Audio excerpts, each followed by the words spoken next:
Desde la tierra montañosa de belleza lustrosa, sonidos delicados, naturaleza robusta y vida exótica, viene la historia de unos seres olvidados, cuyo espíritu rebelde toca el tambor de la gente festiva de hoy.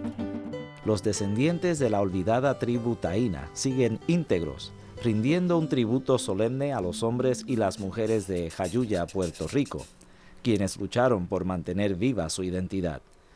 Fue una dulce victoria y al recordar sus antepasados y la patria, por eso, hoy celebramos a Jayuya. El 19 de noviembre de 1493, en su segundo viaje al Nuevo Mundo, Cristóbal Colón llegó a las costas de la isla de Puerto Rico. Con su llegada también arribó la influencia española más grande sobre la isla y sus habitantes. Los españoles no solo son responsables por las calles adoquinadas, las fortalezas, iglesias y faros, pero también, y sin intención, fueron figuras claves en la cultura que iniciarían al traer esclavos de África a la isla. Los taínos nativos, los españoles y los africanos se fundieron en una sociedad puertorriqueña diversa, bilingüe y multicultural, que continúa en pie hoy día. Los taínos, presuntamente relacionados a los indios arawaks de América del Sur, fueron habitantes precolombinos de gran parte de las Bahamas, Antillas Mayores y de las Antillas Menores del Norte, en lo que hoy se conoce como las Bahamas, Jamaica, Puerto Rico, Cuba y la Hispaniola, compartida entre Haití y la República Dominicana. Las 39.4 millas cuadradas de Jayuya contienen terreno alto, con algunas de las montañas más altas de la isla en esta región. Eso incluye el Cerro de Punta, el punto más alto de todo Puerto Rico, a 4.369 pies sobre el nivel del mar, en lo que se conoce como la Cordillera Central. Entre San Juan, capital de Puerto Rico, y Jayuya, hay 60 millas de distancia. La temperatura ambiental varía entre 70 y 80 grados Fahrenheit y 50 o 60 grados en algunos inviernos.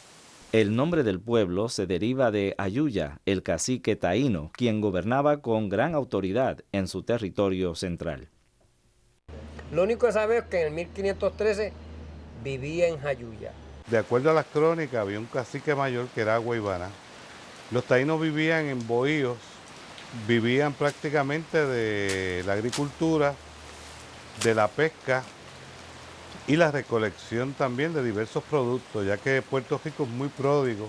Existían muchas frutas, existían muchos peces, camarones en los ríos, existían lo que llamamos las tortugas, el manatí. Tenían una dieta bien variada. También comían unos pequeños, como si fueran conejos más o menos, pero pequeños, que se llaman las jutías. Los taínos no tenían un lenguaje escrito, pero muchas palabras de su vocabulario se usan a través del mundo. Palabras como barbacoa, hamaca, canoa, tabaco y huracán. Tibes quiere decir piedra.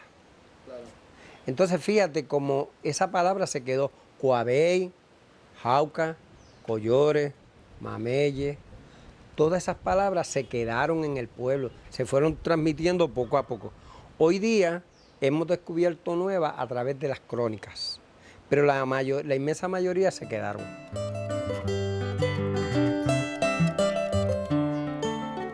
Los taínos jugaban al batey, no solo con propósitos de ceremonia, pero también como diversión.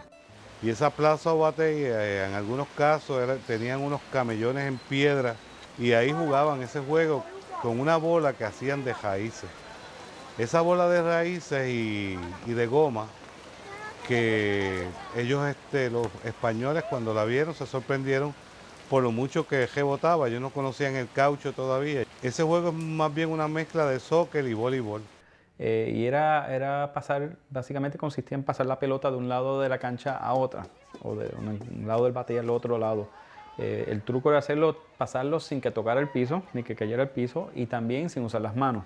Así que se pueden usar los codos, los hombros, las piernas, hasta las nalgas, dicen los españoles que usaban.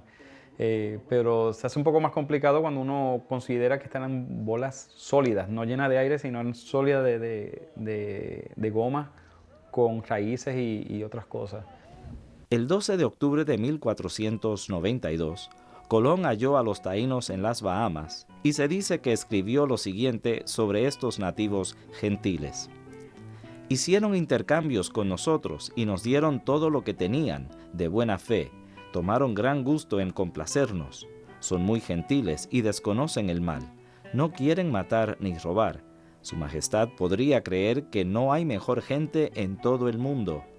Aman a sus vecinos así como a ellos mismos y tienen el hablar más dulce del mundo y son amables y siempre sonrientes. Cuando llegó el español, pensó que enseñar, como decía, enseñar a las vergüenzas no era bien. Además, ellos no querían que las esposas que estaban de ellos vieran todo eso, y le pidieron que usaban taparrabos.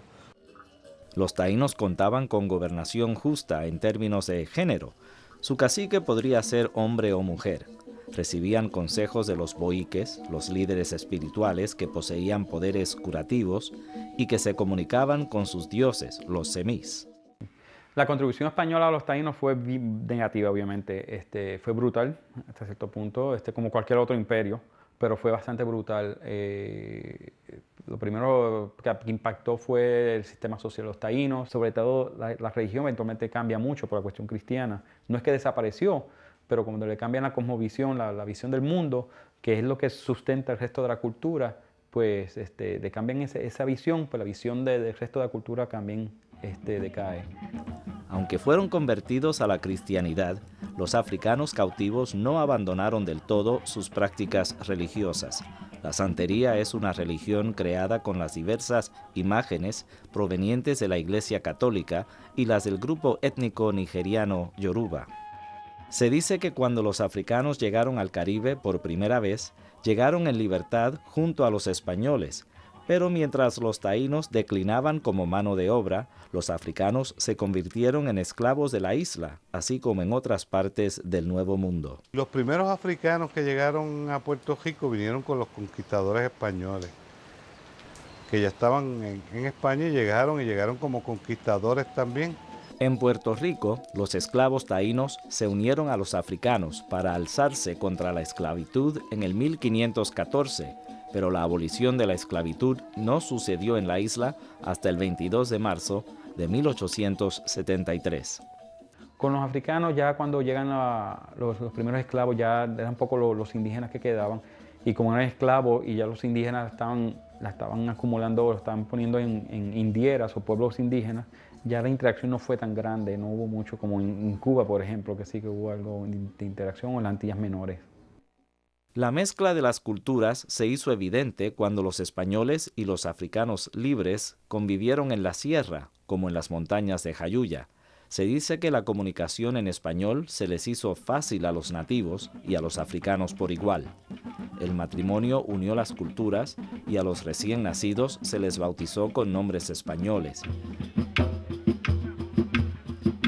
Los ritmos del África se integraron a los sonidos de la isla, creando así la bomba y la plena, en música y en baile, ritmos folclóricos hermanos. La cocina puertorriqueña también cuenta con una influencia africana muy fuerte.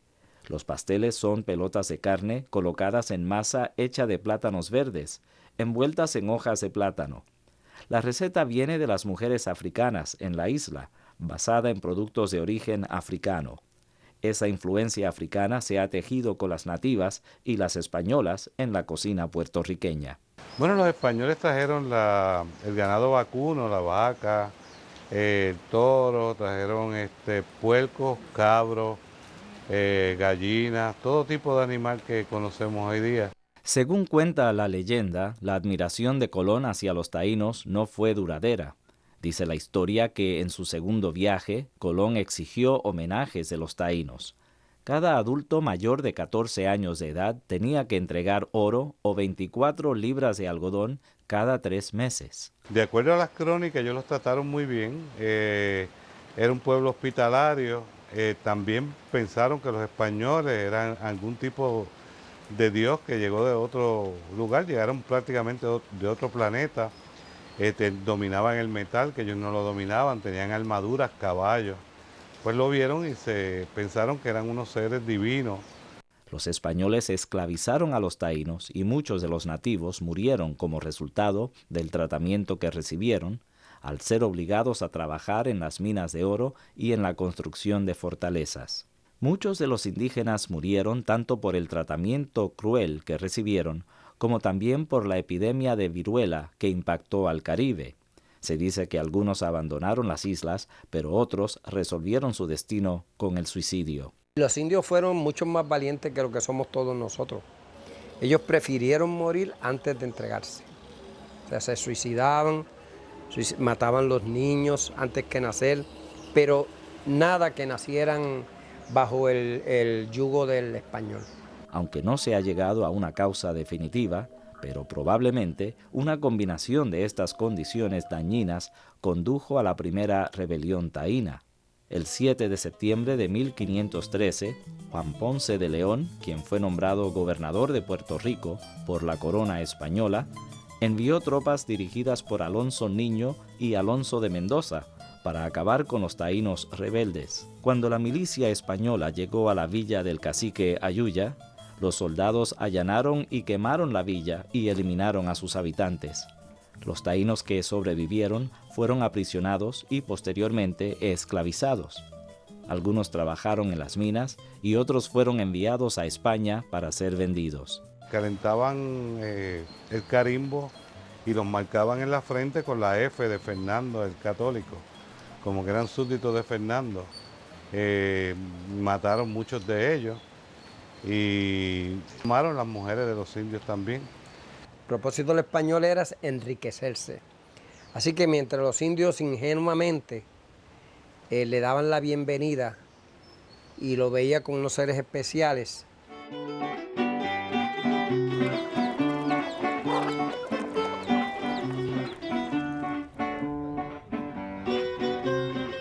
el fray Bartolomé de las Casas, que habría acompañado a Ponce de León y a las tropas, se mostró indignado por el tratamiento de los taínos a manos de los españoles. En 1512 protestó ante el Concilio de Burgos en las Cortes españolas.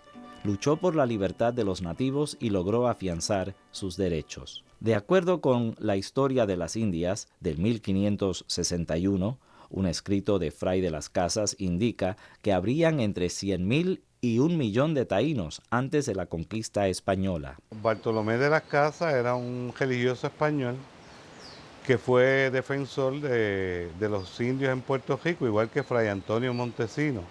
Ellos se dieron cuenta de las barbaridades que cometían contra estos humanos, porque eran seres humanos. De las Casas escribió lo siguiente: son entre los seres más pobres en la faz de la tierra, poseen casi nada y no tienen urgencia de obtener posesiones materiales. Por eso, no son ni ambiciosos ni ávaros, y sí son faltos de interés en el poder de alto rango. De las Casas también reconoció que en los 30 años después del descubrimiento por Colón, entre el 80 y el 90% de la población taína murió. Aparentemente, el destino de los taínos a través del área fue similar al de otras tribus en las costas del Nuevo Mundo, en última instancia las Américas. El linaje directo de los nativos taínos es objeto de controversia hasta el día de hoy. ¿Quién es descendiente verdadero?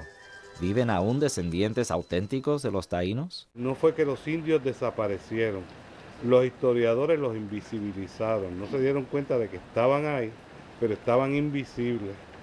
Un estudio reciente basado en ADN indica que los dominicanos y los puertorriqueños llevan material genético indígena del taíno en su ADN. La profecía dice que 24 generaciones después del descubrimiento o de la invasión, el pueblo indígena taíno iba a resurgir, y esas 24 generaciones son ahora. O sea que nosotros somos parte de la profecía. O sea, todo el pueblo indígena de Boriquen está resurgiendo, porque en todos los pueblos habemos indígenas organizados en un solo pueblo. Hay quienes se identifican como descendientes de los taínos, principalmente entre puertorriqueños y dominicanos, en sus respectivas islas, al igual que en Estados Unidos. Existe la posibilidad de que los taínos desaparecieron completamente sin dejar descendientes. Algunos datos apuntan hacia los mulatos como ancestros. Es difícil determinar con certeza quién viene de la descendencia taína, ya que no hay una entidad o tribu taína continua desde los tiempos precolombinos. En su lugar existen grupos modernos de herencia cultural. Históricamente, si uno va a los documentos, es un poco difícil probar de que ahí hubo descendientes taínos. Que existieron algunos, sí, pero ¿quiénes son? O si hubo mezcla con indios de otras áreas. Definitivamente la cultura taína no desapareció completamente, pero fue erradicada bastante. A pesar de la controversia en los Estados Unidos o en Puerto Rico, el legado taíno existe en las costumbres y la fuerza de un pueblo orgulloso. La gente creía que si descubría, y creen que si descubren un lugar, el gobierno se le queda con el terreno. Eso es una mentira enorme. En muchos países del mundo, al igual que en Puerto Rico, se dice que si uno encuentra artefactos en su propiedad, uno puede quedarse con ellos o destruirlos, si acaso teme perder su terreno a manos del gobierno. En 1985, Puerto Rico aprobó una ley que protege la herencia histórica y cultural de la isla. Eso incluye la época prehispánica hasta épocas recientes. Estas leyes no detienen a aquellos que venden artefactos taínos a través del Internet.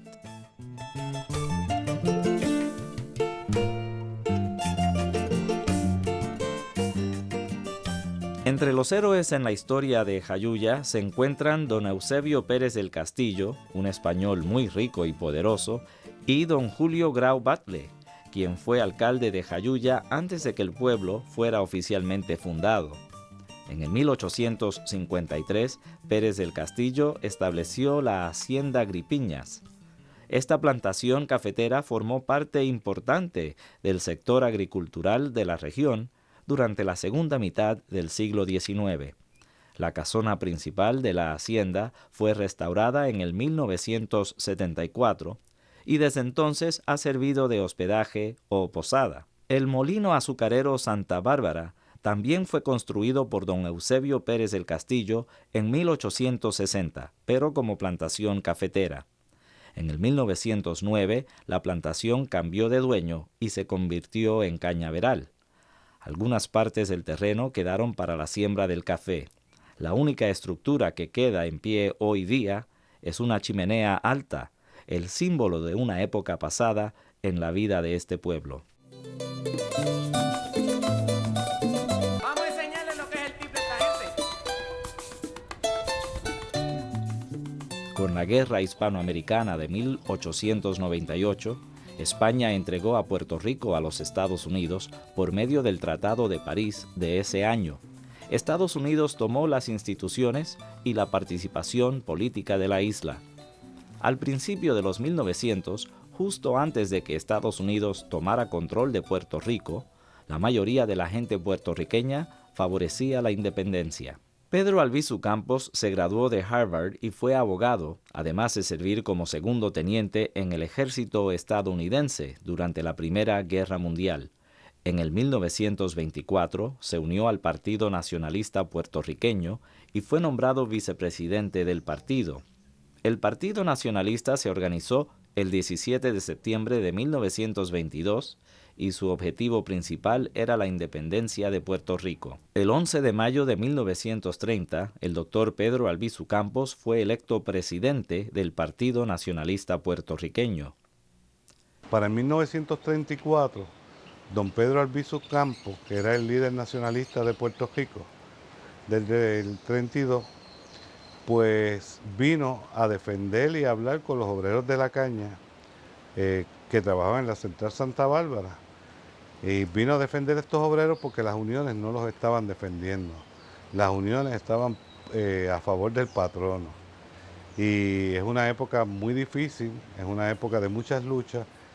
Blanca Canales Torresola, una estudiante universitaria de Jayuya, asistió a una conferencia presentada por Pedro Albizu Campos y quedó impresionada. Canales regresó a la universidad para completar un curso en trabajo social. Canales se unió al Partido Nacionalista Puertorriqueño en el 1931. Fue una organizadora activa de la rama femenil del partido. Siguió los pasos de su padre y abogó por la independencia de la isla. Su hermano mayor, Nemesio, fue reconocido como ensayista, periodista, novelista, libretista teatral y político, quien defendió los derechos civiles de la mujer. En el 1948 se impuso la Ley 53, o Ley de la Mordaza. Esta ley declaró que el derrocamiento del gobierno de Puerto Rico es un acto criminal. También se declaró ilegal el ondear la bandera puertorriqueña, cantar himnos patrióticos o hablar o luchar por la independencia de Puerto Rico. Durante esta época, Estados Unidos persiguió agresivamente los movimientos radicales en Puerto Rico. Pocos años después, el gobierno estadounidense aprobó la Ley Pública 600, autorizando a Puerto Rico a preparar su propia constitución para el 1951.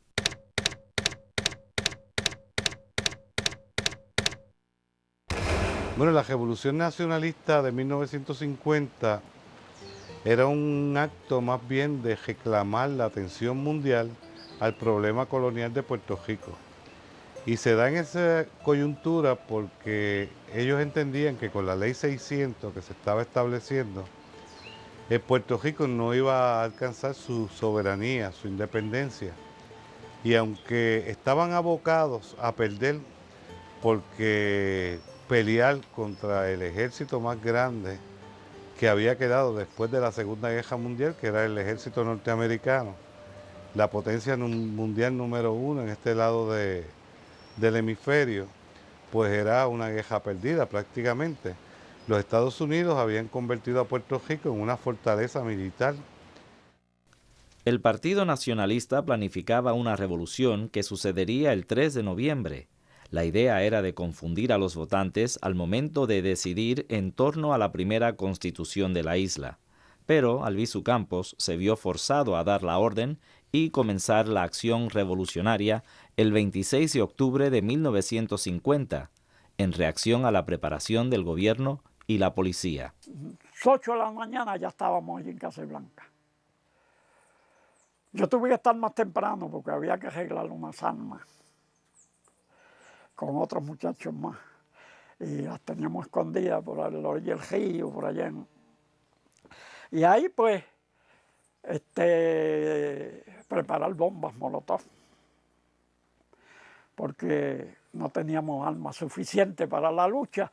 El 30 de octubre de 1950, Blanca Canales y su grupo llegaron al pueblo en un autobús y un automóvil y atacaron el cuartel de la policía. Las órdenes que habían eran todas las entidades extranjeras, o sea, como el servicio militar obligatorio, cogeo, y todas esas, pues había que romper todo. Allí, el conflicto entre la policía y los rebeldes cumplió 2 horas. Un aguacero puso fin a la pelea. Entonces cogimos un nacionalista y lo pusimos como alcalde de la República, para que ese alcalde respondiera ante el pueblo y evitara los saqueos, los crímenes, las violaciones. Y una cosa bien organizada. Confrontaciones violentas entre la policía y los nacionalistas también sucedieron en San Juan, Utuado, Ponce, Mayagüez, Arecibo, Naranjito, Ciales, Peñuelas y otros pueblos. El gobernador ordenó a la policía a un ataque contra el cuartel general del Partido Nacionalista. El conflicto sangriento no fue reportado del todo fuera de la isla, pero los informes que sí se publicaron en los Estados contaron otra historia.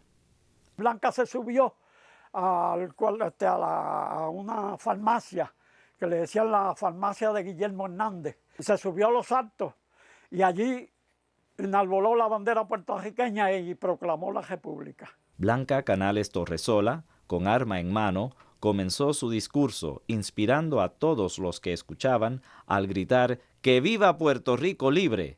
Entonces declaró la independencia de la República de Puerto Rico. El martes 31 de octubre de 1950, el diario Chicago Tribune informó que el gobierno ordenó a 3.500 integrantes de la Guardia Nacional a detener la acción nacionalista, la peor acción en la historia de la isla. Los efectivos de la Guardia iban armados con ametralladoras y bazucas. Un tanque procedente de Arecibo iba en camino y se anticipaba su llegada a Jayuya al amanecer. Rompimos la cerradura de la cárcel y le entregamos picotas, palas y machetes y todo para que fueran a tapar los 72 muros entre Ciales y Jayuya. Y así se hizo. Y por eso fue que la Guardia Nacional no pudo entrar a Jayuya antes del tiempo que ellos deseaban. El alcalde de Adjuntas informó al gobernador que a Jayuya le habían pegado fuego y que la policía de Adjuntas no podía entrar a Jayuya debido a la resistencia nacionalista. Como surge en todo, ese día se oía por los ejos de Jayuya diciendo ¡Viva Puerto Rico libre! La gente.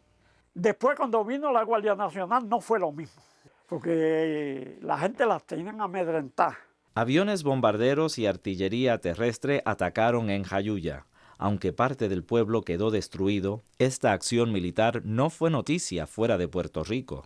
Se conoció como un incidente entre puertorriqueños. Metralló el pueblo, mataron uno, un civil, hirieron dos. En las escalinatas del hospital hirieron dos.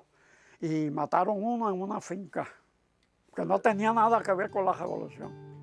Así que ellos estaban locos, ellos no encontraban. Digo, aparte de los que arrestaron que no tenían nada que ver, porque ellos arrestaban a todo el mundo. Aunque no tuviera nada que ver, ellos encontraron en la calle, con eso era lo suficiente para arrestarlos. Cogidos por aviones, por helicópteros y aviones, y por tierra estaban los helicópteros y la policía.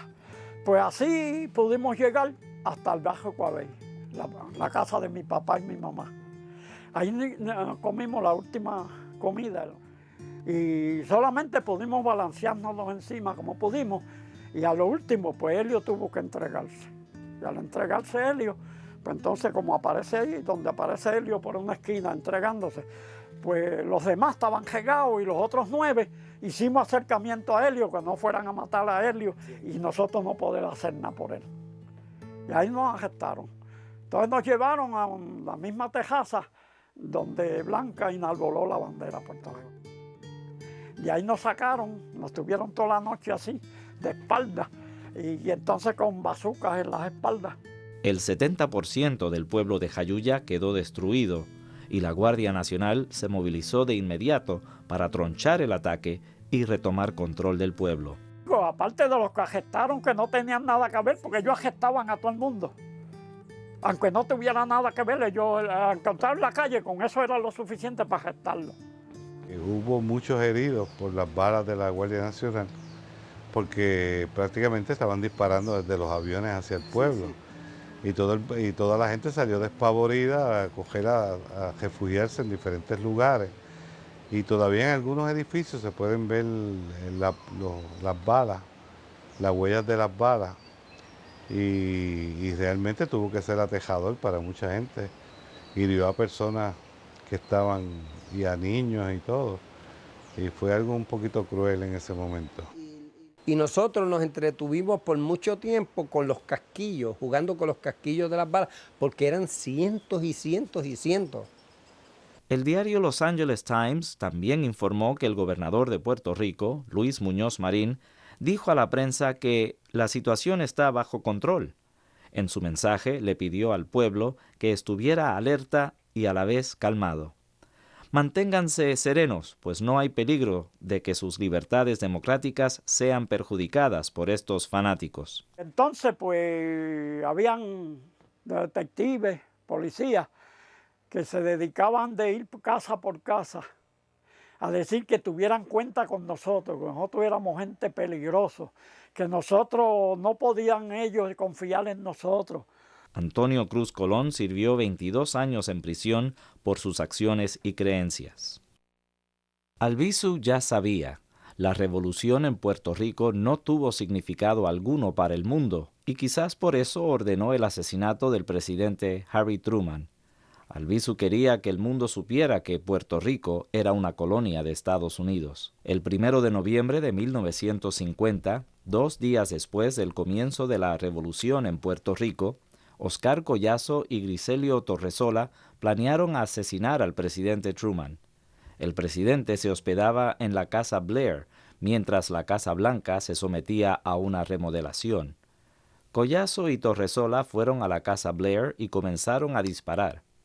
Torresola atacó a un guardia de seguridad con una pistola. El guardia, Leslie Caulfield, quedó herido de muerte, no sin antes matar a Torresola de un disparo.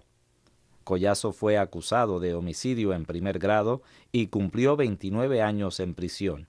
Albizu Campos se rindió sin resistencia después de ser atacado con bombas lacrimógenas en su hogar temprano en la mañana.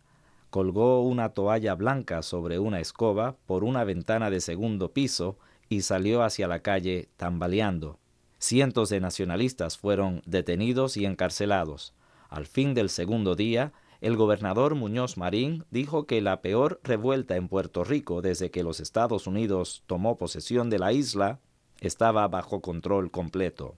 Pocos días después, un reportero del New York Times le preguntó a Truman qué hubiera hecho si el pistolero se le acercaba, a lo que Truman respondió: «Óigame, le hubiera arrebatado la pistola, se la hubiera metido por la boca y hubiera apretado el gatillo». El 15 de agosto de 1951, un jurado declaró a Albizu Campos culpable de los 12 cargos en su contra, en violación de la Ley 53. Muchos puertorriqueños llegaron a creer que la independencia, junto con la pérdida de ingresos y reembolsos impositivos, resultaría en suicidio económico. Después del fin de la Revolución, el pueblo de Puerto Rico salió a votar en grande sobre la primera constitución que reafirmó el autogobierno, pero a la vez les permite mantener los derechos y privilegios de la ciudadanía estadounidense. Puerto Rico ha vivido 2 revoluciones. La primera ocurrió en Lares contra España y la segunda ocurrió contra los Estados Unidos. Yo entiendo que fue un evento de mucha importancia en nuestro pueblo, lo celebramos todos los años. Esta administración ha tenido gran apertura en reconocer este evento histórico. Cada 30 de octubre el pueblo celebra el Grito de Jayuya, conmemorando el conflicto en ese pueblo. El grito de Lares fue contra los españoles. Así que nadie tiene miedo ahora meterle caña a los españoles, ¿verdad? La gente teme mucho ir al 30 de octubre porque todavía el gobierno de los Estados Unidos no se ha retirado de Puerto Rico. Yo creo que ya eso es cosa del pasado. Hay una integración primeramente de nuestro pueblo. Yo creo que Jayuya y Puerto Rico han crecido ya y las diferencias y las cosas negativas pues se han podido aclarar.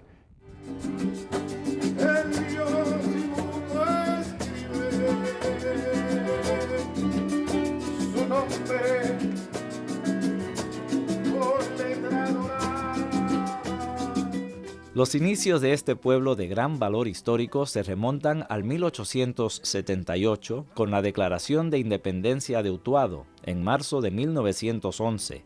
Por muchos años se identificó con la causa de la independencia, el patriotismo y el aferramiento a la cultura taína. La economía de Jayuya siempre ha estado ligada con la agricultura, en particular la ganadería, y con la producción y distribución del café, tomate y otros vegetales en la región. La industria manufacturera también cobró importancia en Jayuya a mediados del siglo XX, con esperanzas de revitalizar la economía del pueblo y proveer trabajo para sus residentes.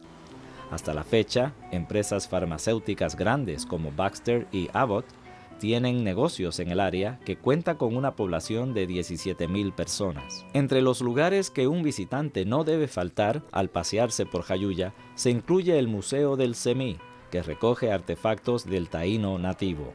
Además, hay murales y monumentos en su honor y la memoria de la cultura y la gente taína. También se encuentra la Tumba del Indio, una representación potente de la historia del puertorriqueño. Los restos descansan sobre una cama compuesta por puñados de tierra de cada uno de los 78 municipios de la isla. En el mundo hay la tumba del soldado desconocido y hay tal cosa. ¿Por qué no tenemos algo parecido como el indio desconocido, la tumba del indio? Debido a la humedad tan alta en Jayuya, es imposible hallar restos de esqueletos intactos. Poco después del entierro, los restos empiezan a desintegrarse.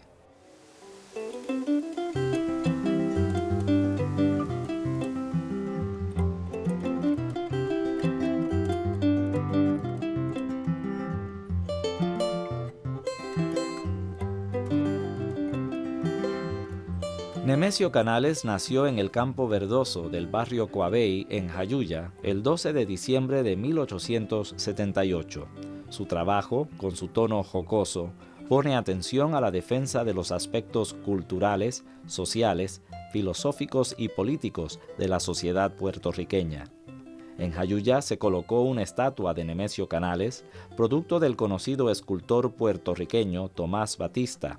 Este también creó el monumento a Jayuya, colocado en la plaza de recreo nombrada Nemesio Canales. El municipio de Jayuya estableció un museo en la casa en que nacieron Nemesio Canales y su hermana Blanca. Aunque la casa original no existe, esta réplica fiel permite que sus visitantes vivan las condiciones de vida en esa época y aprendan sobre las contribuciones de la familia Canales a la historia de Puerto Rico. Me di cuenta cuando llegué aquí que había una figura cimera que es Nemesio R. Canales, el mejor humorista de Puerto Rico, y que esta persona no se le había dado el reconocimiento que realmente tenía. Se sabía de Nemesio Canales porque había un residencial que le pusieron ese nombre, pero no se sabía quién era Nemesio Canales. Y todavía mucha gente no sabe que él fue uno de los primeros que empezó con el cine, pionero del cine. Eso no se sabe. Hay muchísimas cosas de Nemesio Canales. No se sabe que él hizo una serie de paliques que fueron visionarios, que después de pasar 60 o 70 años la Corte Suprema los adoptó y creó decisiones que provocaron leyes, por ejemplo, la relacionada con la mujer, ¿verdad? El Museo de Historia y el Centro de Investigación Histórica de Jayuya fueron fundados por el arqueólogo Dr. Ricardo Alegría y Nelson Rafael Collazo. El doctor Alegría era también profesor en la Universidad de Puerto Rico y Nelson Collazo Grau era su discípulo. Entonces el doctor Alegría vendió entre sus estudiantes la idea de organizar un centro cultural en su pueblo. Nelson es un muchacho brillantísimo, así es que hizo una pareja ideal con Alegría y se da la tarea de organizar el centro cultural. Los taínos dejaron muchas huellas de su pasado para que fueran descubiertas, como la piedra escrita, un monumento natural postrado en el río Grande de Jayuya. Esta piedra presenta dibujos petroglíficos trazados por las manos hábiles de los taínos en una roca gigantesca. La pieza contiene una de las colecciones más interesantes halladas en Puerto Rico, con sus tallados clasificados como petroglíficos de río. Se construyó un puente para acercar a los visitantes y los locales a esta joya natural exquisita. Porque, por ejemplo, aquí abrieron un tablado a la piedra escrita, pero abrieron el tablado, pero no protegieron la piedra. La gente ahora se sube con los pies mojados, llevando arena y la fricción, y lo que puede tardar 500 años en borrarse un poquito, quizás lo logren varios años. Me gustaría que fuera a Europa y viera lugares que la gente besa porque es sagrado y han hecho un hueco. Otro descubrimiento es el mural de Samas, hallado por don Luis Reyes, dueño de terrenos. El mural mide 10 a 15 pies de alto por 15 pies de largo. Es un refugio con figura de ala, en el que los taínos dejaron sus huellas por medio de una serie de petroglíficos, entre estos, el sol de Jayuya, la seña petroglífica mejor conocida de todo Puerto Rico. Walter Borecheson Bayamonés es un jayuyano nacido en Bayamón, ¿verdad? Entonces, él le puso ese petroglifo Sol de Jayuya. ¿Por qué le puso sol? Pues, él vio un sol. Ahora, yo no veo en ningún sitio que eso sea un sol. Y yo se lo he dicho a él.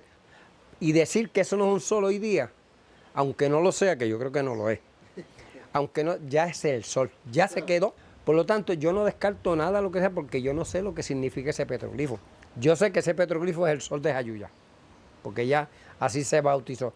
El arqueólogo Dr. Ricardo Alegría opina que este muro que contiene el sol de Jayuya es el más completo de los muros indígenas en todas las Antillas.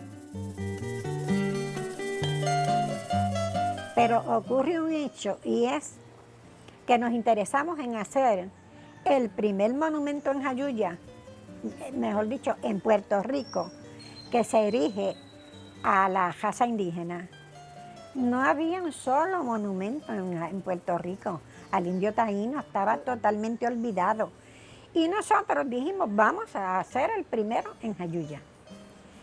Y nos dimos a esa tarea con corazón abierto, con muchos deseos de hacer algo que atrajera la atención de la gente hacia un pueblo jíbaro. Aura Pierluisi de Rodríguez fue superintendente de escuelas de Jayuya y fundadora del Festival Nacional Indígena de Jayuya. Cualquier visitante sabrá que llegó al pueblo de Jayuya por la forma peculiar y la altura de una de sus montañas, los Tres Picachos. Algunos dicen que se parece a una mujer en descanso, mientras otros afirman que es la cabeza de un gigante o los lomos de los camellos de los tres Reyes Magos. Los jayuyanos aseguran que esas montañas protegen su territorio. En diciembre de 1992 se construyó la Plaza de la Música para rendir homenaje a los grandes intérpretes de la música típica de Puerto Rico, en especial de las décadas 1930 y 40. En Puerto Rico, a Jayuya se le conoce como el pueblo del tomate. En abril de cada año, Jayuya es anfitrión del Festival del Tomate. Nosotros le damos todas las facilidades, tanto de locales como facilidades en la cuestión económica. Es también un festival que atrae a miles de personas de los diferentes puntos de Puerto Rico. Todos los puertorriqueños, porque vienen a buscar paz, vienen a buscar eso que se ha perdido en todo Puerto Rico.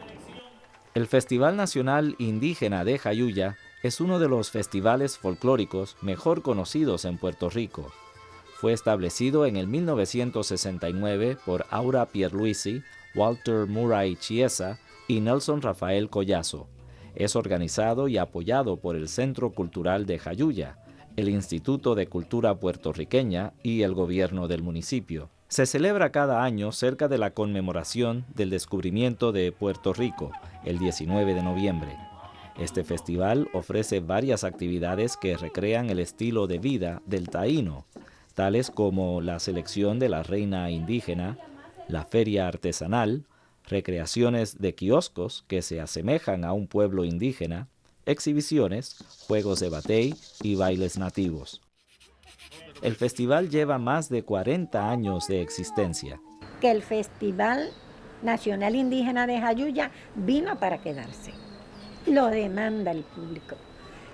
Primero, en los primeros años nosotros mandábamos cartas de invitación por todo Puerto Rico. Ya no tenemos que mandar.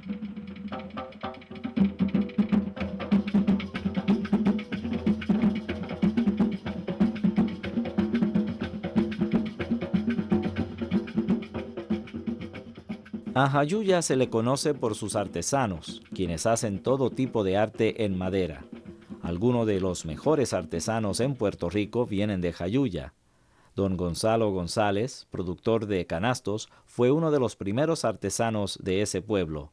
Obdulia García se dedicaba a hacer figuras o tallados de santos. Tanto González como García han fallecido. Tuvimos el mejor artesano de Puerto Rico y yo creo del mundo, don Elpidio Collazo, que hacía aves. Se le conocía como el señor de las aves y en Jayuya pues hay una gran cantera de gente que se dedica a las artesanías y tenemos buenas manos que hacen muy buenos diseños. Elpidio Collazo es uno de los artesanos mejores conocidos y distinguidos en el tallado de aves puertorriqueñas.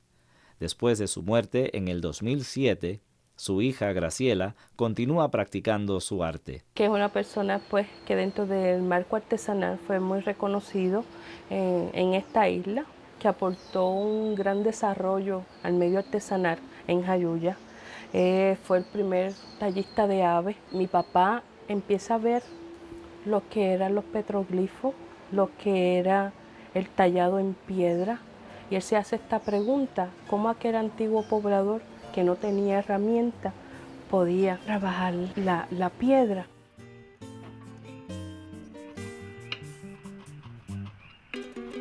José Reyes Zamora, o Pepito como se le conoce en Jayuya, se ha dedicado a educar, estudiar, promover y construir el tiple, instrumento casi extinto en Puerto Rico.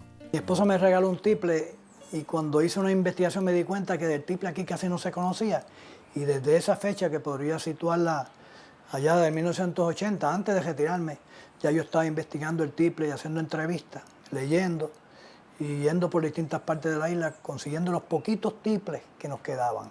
El tiple es uno de los instrumentos musicales más antiguos de Puerto Rico.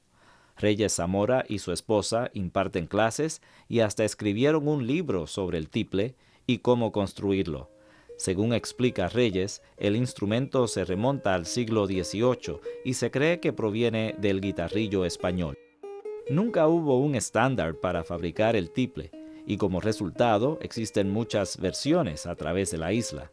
3 de los tiples principales son el requinto, que es el más pequeño, el doliente, de tamaño mediano, y el tiple grande, el que más se asemeja al cuatro puertorriqueño. Como jayuyano, a meterme en lo que siempre me gusta meterme, en las cosas que nadie le mete el pecho porque le tiene un poquito de recelo. Pues mire, de la misma forma que nos fuimos con el rescate del tiple, que era un instrumento que estaba olvidado, y gracias a Dios lo tenemos ya en las manos de los mejores instrumentistas de Puerto Rico y grabándose y dándose clases aquí en el instituto. En su afán por rescatar el tiple, Reyes ha presentado charlas, talleres, demostraciones, cursos y actuaciones musicales por todo Puerto Rico. Reyes cree que como artesano debe educar y demostrar el arte de formar estas guitarras maravillosas y no quiere que el instrumento desaparezca otra vez. Jayuya no será lo mejor del mundo, pero tiene mucha potencialidad, sobre todo mucha potencialidad. Puerto Rico ofrece tanto al mundo, desde el radiotelescopio más grande del mundo hasta el único bosque tropical en Estados Unidos. Hay una cosa bien importante, que viene Jayuya, vamos a decirle 199, por no decir 100, le gusta Jayuya, y le gusta por la naturaleza, pero le gusta por la gente, y porque hay una variedad de cosas naturales, que no son cosas artificiales, son cosas naturales que tenemos nosotros. Hoy, artesanos como José Reyes han inspirado a una nueva generación con su querido tiple. Otros, como Aura Pierluisi, Nelson Rafael Collazo y el mismo pueblo de Jayuya, han tomado un camino distinto, al querer mantener vivas las imágenes de los taínos, los primeros que lucharon por su libertad. Jayuya lo tienes todo, su gente, la calidad de gente, su medio ambiente, su tranquilidad. Aquí la puedes pasar muy bien, en Jayuya.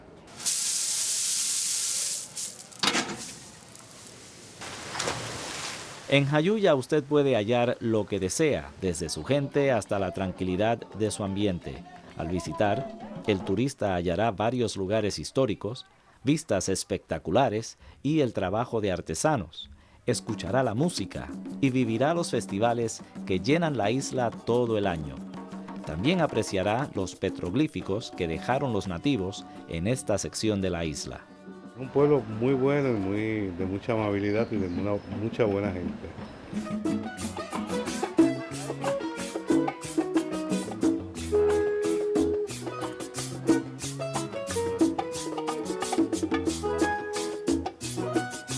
Invito a que venga a Jayuya, que disfrute de las montañas, del aire, de la fauna, de la flora y del legado monumental que nos dejaron el indio taíno. Jayuya, en el centro, el corazón de Puerto Rico.